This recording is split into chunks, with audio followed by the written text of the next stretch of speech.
Ayan, so gagawa na naman kami ngayon ng cut off na 2414 Makita ang brand. Ayan.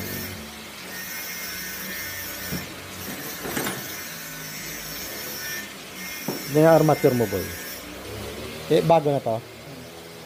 Ayan, so ito yung armature na gamitin namin para sa dyan, sa Makita na 2414NB ang model. So, sakto to. Ayan, maganda. Tingnan nyo naman. Ayan, subok na rin namin to. Matibay siya para dyan sa Makita.